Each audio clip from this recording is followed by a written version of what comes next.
Aujourd'hui, on va parler de toutes les nouveautés qui vont arriver en 2026 parce qu'on est au CES de Las Vegas, ou plutôt devrais-je dire le plus grand salon tech où toutes les marques présentent toutes leurs nouveautés pour toute l'année qui vont sortir petit à petit. Et on va donc découvrir les nouveautés de 2026. C'est parti!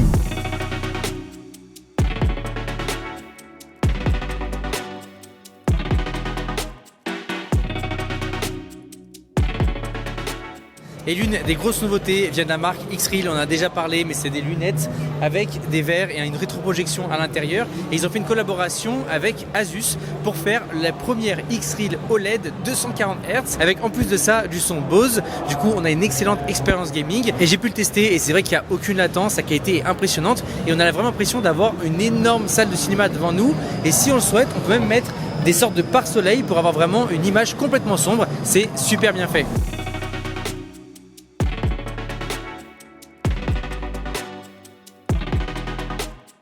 Bon là, on n'est pas exactement au CES, on est dans le stand Samsung qui est juste à côté. Ils ont vraiment réservé un hôtel avec tout ce qu'il y a et je vais te montrer les 3 meilleures nouveautés que Samsung a présentées cette année.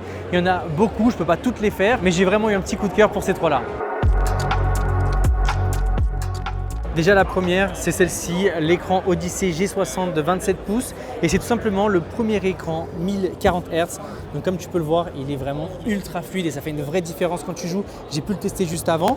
De base, il est en Quad HD à 60 Hz et il passe ensuite en 1040 Hz en HD. Donc il a récupéré carrément un award de la meilleure innovation et même des honneurs du CES.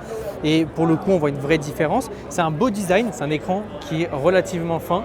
Et franchement, ouais, c'est un Odyssey quoi, Samsung, c'est parfait, c'est génial. Pour avoir joué avec, je trouve qu'il y a vraiment une vraie différence. Je joue tout le temps avec un écran 240 Hz et pour le coup, avec celui-ci, il y a vraiment quelque chose de plus. C'est encore plus rapide, c'est encore plus agréable, il y a encore moins de flou et limite, j'ai l'impression que c'est un peu trop rapide parce que j'ai pas l'habitude, mais je suis persuadé que si j'avais ça à la maison, je m'amuserais pas mal.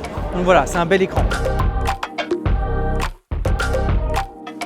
Ensuite, la deuxième grosse innovation, c'est celle-ci, le micro RGB de 130 pouces. Samsung l'a décliné en plusieurs tailles parce que j'ai fait une vidéo récemment sur le micro RGB de 115 pouces qui était à 30 000 €. Celui-ci en 130 pouces est évidemment encore plus grand. On voit une belle différence entre les deux.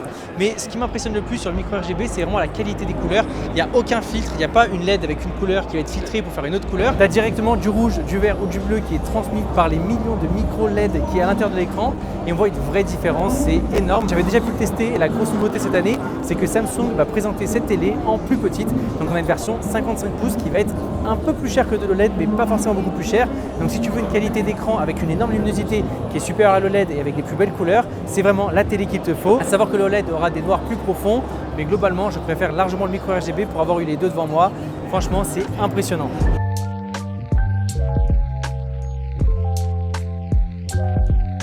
Et le troisième et dernier produit, c'est évidemment le Samsung Trifold. C'est en gros un fold mais qui se plie en 3. Le vrai avantage de ça, c'est qu'on a une vraie image 16:9. Donc pour voir des vidéos, tu as vraiment le meilleur confort. Surtout, c'est un produit qui profite de la charnière du Fold 7, donc il est vraiment très compact. On a l'impression d'avoir un Fold 6 ou un Fold 5.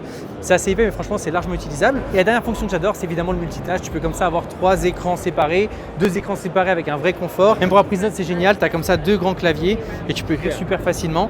Donc franchement, c'est un excellent produit. Il n'est pas encore disponible en France. Il devrait sortir peut-être 2026. Courant 2026, on ne sait pas encore, on n'a pas de vraie date.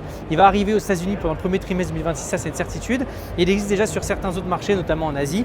Et pour le coup, il avance petit à petit en termes de fabrication et de production. Donc on a hâte de le voir, c'est un bon produit. Et pour le coup, moi qui adore le Fold 7, je trouve que c'est juste un excellent smartphone. Il devrait coûter dans les alentours de 2500 €. Donc voilà, juste excellent.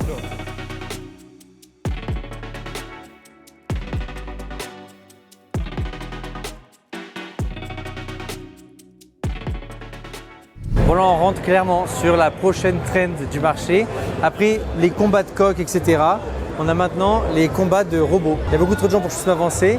Mais du coup il montre bien là le combat de robots avec un ring, etc. C'est impressionnant. On arrive à un stade là de la robotique qui est super intéressant.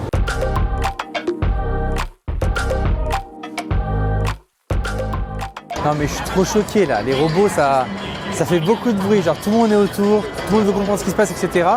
Et là, c'est une vraie démonstration de technique parce qu'en fait, les robots sont capables de comprendre ce qui se passe, s'identifier dans l'espace, réussir à taper l'autre robot. Je comprends pas. C'est impressionnant. En plus, ils font le show, ils mettent des coups de pied, ils se retournent. Je sais pas, c'est ouf.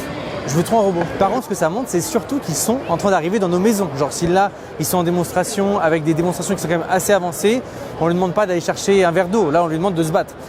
Ça montre qu'il y a une avancée de fou et que ça va arriver, c'est sûr. Et je dois dire que j'ai quand même assez hâte. Et bah là, il y a Casey Neistat, juste là.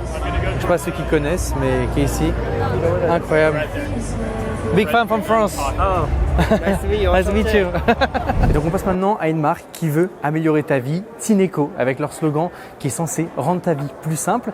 Et ce qui est bien, c'est qu'ils ont sorti plein de produits pour faciliter notre quotidien. On va voir de quoi il en est.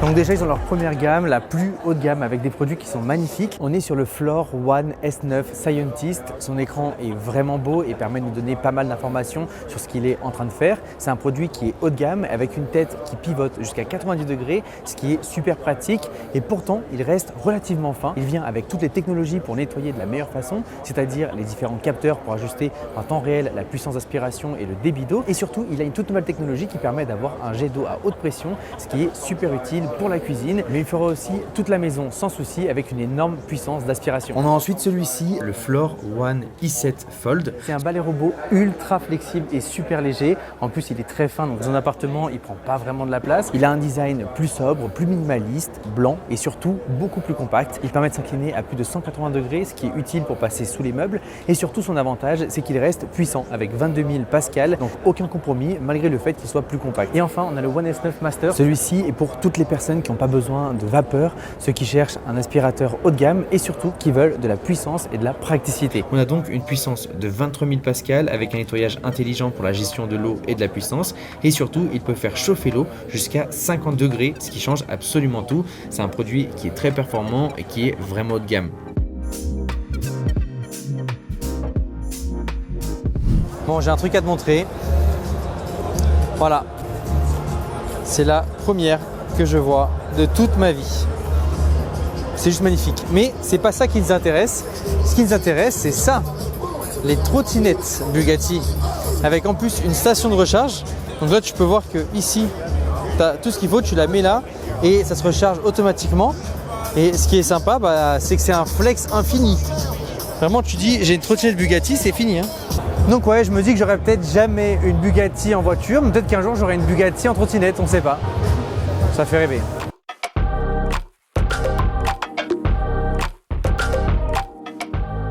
Là, je suis devant une entreprise qui fait des robots. Bah oui. Et ils ont des mains qui sont ultra avancées par rapport au reste. Et du coup, comme le disait Elon Musk avec son robot Tesla, il expliquait que la partie la plus difficile, c'était pas les jambes, pas les bras, c'était bel et bien les mains, parce qu'il fallait lui apprendre à tenir les choses, l'éduquer. Là, ils peuvent le contrôler directement avec un casque vert. Donc, il y a une personne ici avec le casque vert pour le contrôler. Mais l'idée, c'est qu'il apprenne petit à petit avec de l'usage.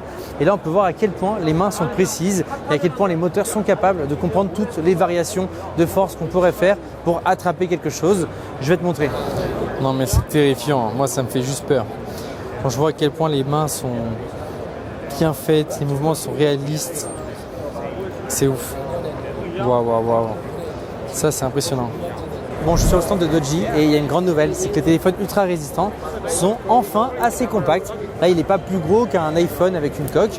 Donc, je suis assez surpris parce que pour le coup, ces téléphones sont généralement énormes. Donc là, il y a une belle nouveauté de leur part. Celui-ci, pour ceux qui seraient intéressés, c'est le Blade 10 Ultra. Donc, on a une énorme batterie de 6000 mAh. Donc, généralement, il doit tenir dans les 2 jours, je pense, assez facilement. On a une certification, évidemment, aux chutes et aux éclaboussures. Et surtout, ce qui est intéressant, c'est qu'on a un processeur qui est pas trop mal, un processeur milieu de gamme. Je ne sais pas combien il coûte, mais franchement, c'est plutôt cool.